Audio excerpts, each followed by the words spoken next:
Warahmatullahi wabarakatuh. Halo semuanya, selamat pagi. Perkenalkan, nama saya Femil Marvelanda.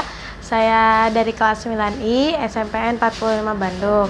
Di sini saya akan sedikit mewawancarai pada salah satu pemilik di Roti Acong. Bapak izin wawancara ya? Ya, so. Oke. Yang pertama, menurut Bapak apa saja yang menyebabkan roti itu nggak mengembang sempurna? Kan kalau jadi gini, pertama dari bahan dulu, terus itu kan jadi dari mesin aduk, kita aduk tuh si itu.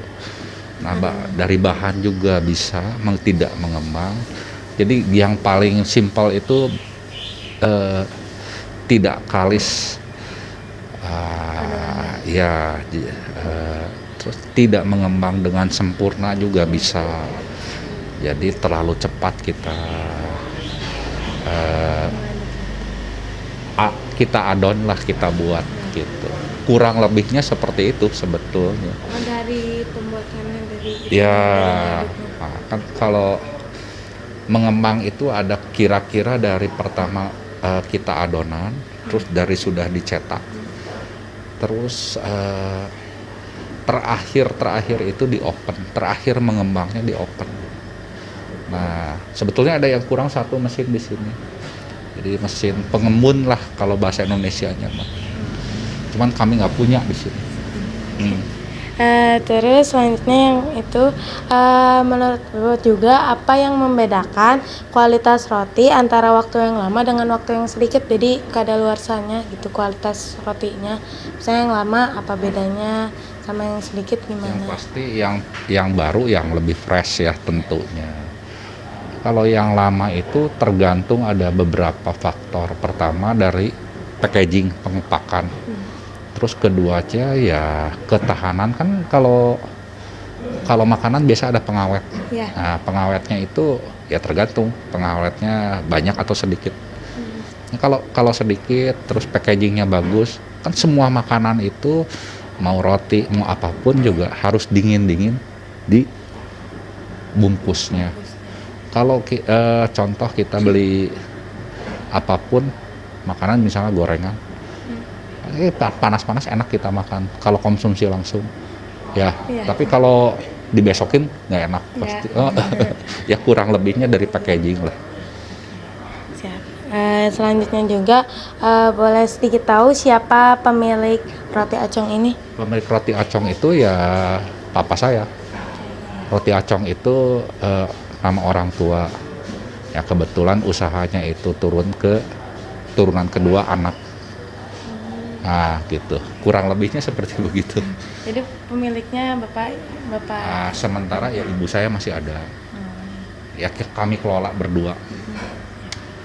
Oke, selanjutnya di mana tempat yang bagus dan cocok gitu saat mendiamkan adonan rotinya sebelum ke oven gitu?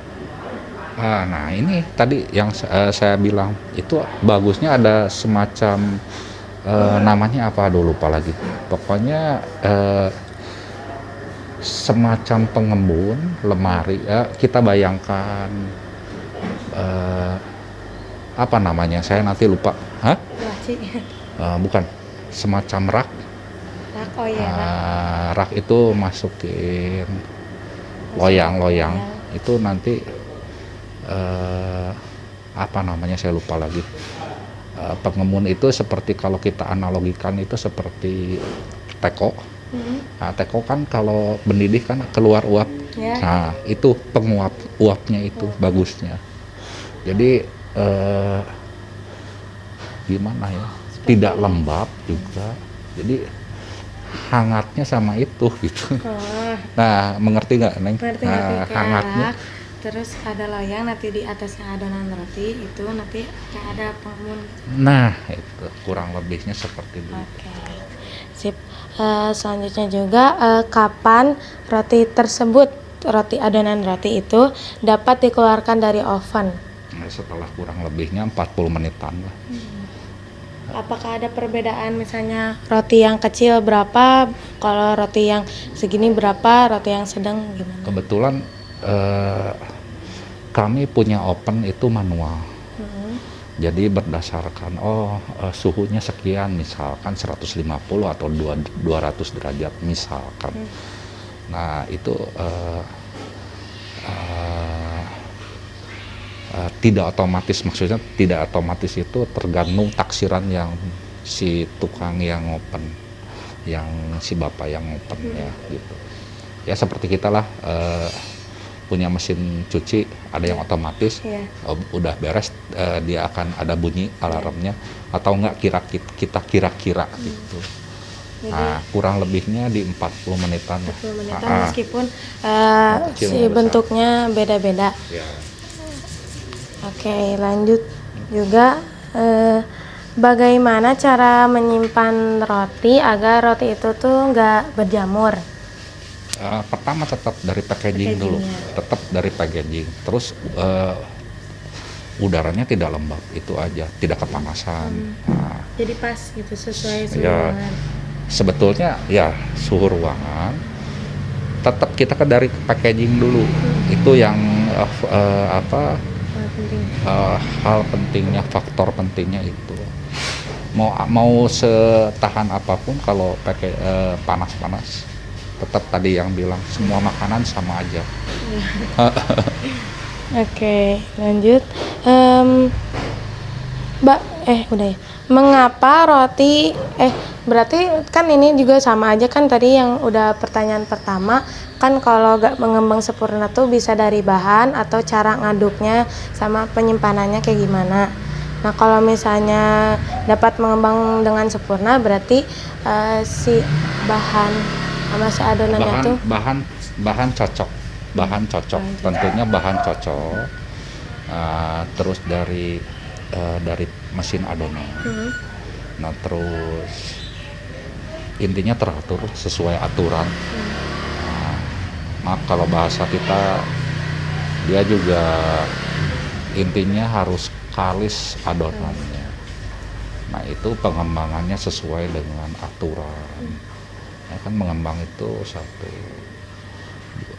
hampir 3 kali, 4 kali di oven terakhir. Jadi dia akan bentuknya sempurna. Gitu. Yang terakhir, mengapa dalam proses pembuatan roti itu kita harus menggunakan ragi? Mengapa? Ya memang bahannya ragi. Bahannya ragi ya? Iya harus. Ya harus ya. Harus. Ya kenapa gitu? Misalnya kalau misalnya nggak ada ragi, apa perbedaannya gitu? Intinya ragi itu untuk mengembangkan. Kalau tidak ada ragi, dia tidak akan mengembang.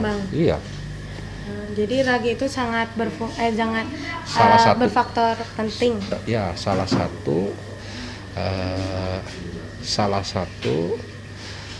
bahan yang penting untuk pembuatan roti ya, selain terigu. Kan jadi roti itu bahan inti, maaf ya saya bilang bahan inti roti itu kan terigu, ragi, gula, dan garam, mentega. Nah kalau roti yang pakai susu itu kan tambahan, intinya itu. Nah, itu udah jadi roti. Jadi kalau mau pakai susu ya silahkan saja. Ya seperti kita bikin telur, intinya apa? Intinya katel, minyak dan ini kan. Nah, oke. Nah, pakai garam. Nah, tapi kan itu mau pakai garam mau pakai enggak juga nggak masalah.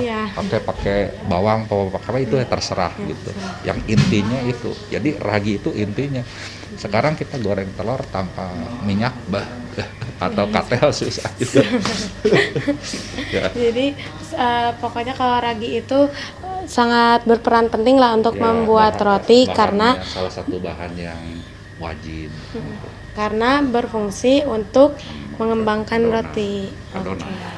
Makasih banyak ya Pak. Ya, sama-sama. Sekian dari saya. Terima kasih. Wassalamualaikum warahmatullahi wabarakatuh.